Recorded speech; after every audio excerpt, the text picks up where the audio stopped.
So in this video, we are going to talk about the best books for CSI and NET JRF Life Sciences.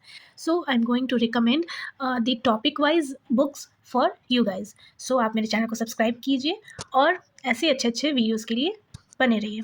So cell biology के लिए हमें चाहिए, cell biology is very important topic. इसके concept आपको बहुत ही अच्छे से आने चाहिए और इसमें बहुत सारे टर्म्स हैं, इसके रेगुलेशंस हैं, सेल साइकिल रेगुलेशंस है। सो इंपॉर्टेंट टॉपिक है, इसको आपको करना ही करना होता है अगर CSIR में आपको अच्छा स्कोर करना है। इससे पार्ट सी और पार्ट बी दोनों में ही क्वेश्चंस आते हैं। So Karp's cell and molecular biology और molecular biology of the cell Albert, आप ये 3 बुक हैं जो रिकमेंडेड है।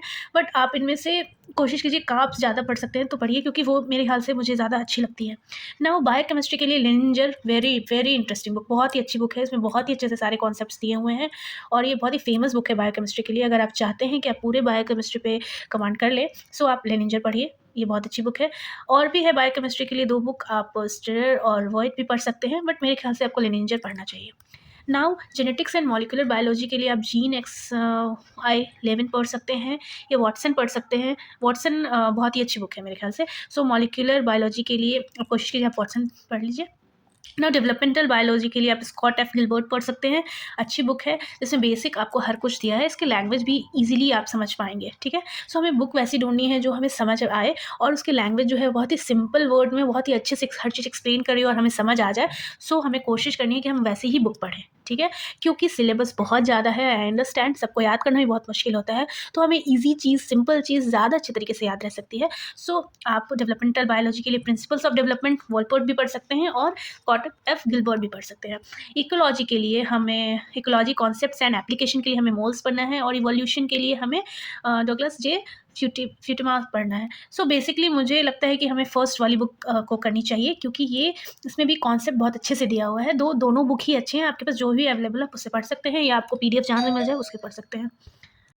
अबाउट दी प्लांट फिजियो के लिए हमें हैंस वॉल्टर हेल्डेट का बुक पढ़ना चाहिए और ये तैजा एंड जेगर का बुक जो है प्लांट फिजियोलॉजी के लिए रिकमेंडेड होती है। आपकी मर्ज़ी है, आप जो दोनों में से पढ़ लीजिए। नाउ एनिमल फिजियोलॉजी के लिए हमें CL प्रोसर्स की बुक है और एंडरसन की बुक है। सो एनिमल फिजियो के लिए हमें ये 2 बुक रिकमेंडेड है हमारे तरफ से। अगर आपको कोई और भी बुक पढ़नी है तो आप पढ़ सकते हैं, बट ये 2 बुक जनरली CSIR की तैयारी के लिए लोग पढ़ते हैं। नाउ टेक्निक्स एंड मेथड के लिए principles and technique of biochemistry and molecular biology के लिए विल्सन एंड वॉकर की बुक बहुत ही अच्छी है।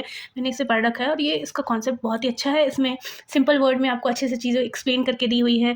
So I recommend Wilson and walker.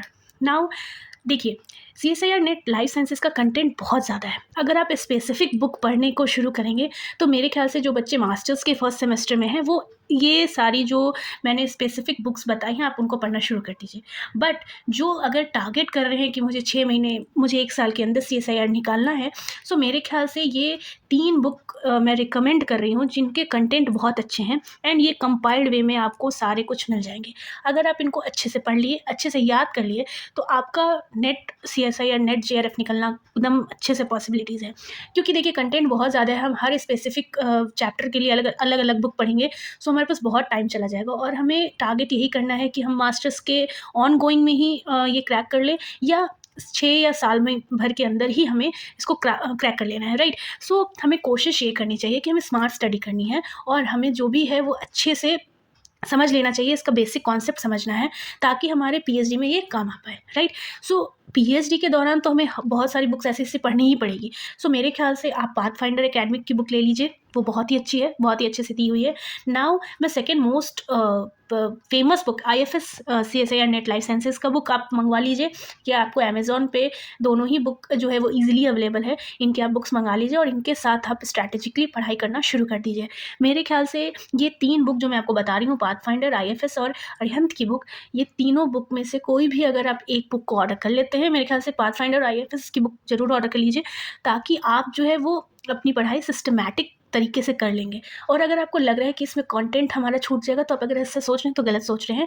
ये दोनों ही तीनों बुक जो है वो वैसे ही डिज़ाइन की गई है, जिसमें ऑलमोस्ट लेनिंजर के, स्कार्ब के और जितने भी इंपॉर्टेंट बुक हैं उनके इंपॉर्टेंट टॉपिक के कंटेंट से ही डराइव करके ये बनाई गई है। सो मेरे ख्याल से आपको ये तीनों में से किसी एक बुक को ज़रूर मंगा लेना चाहिए। मेरे ख्याल से आप IFS की बुक मंगा लीजिए या पाथफाइंडर, दोनों में ही बहुत ही समराइज्ड कंपाइल्ड वे में अच्छे से समझाया है और सिंपल लैंग्वेज में दिया गया है। इसके आप एप्टीट्यूड भी मंगवा लीजिए। इसके लिए आप दोनों पार्ट 1 पार्ट B है, और IFS की बुक तो हर अलग अलग चैप्टर्स के लिए उनके पास 13 सेक्शन के बुक बने हुए हैं।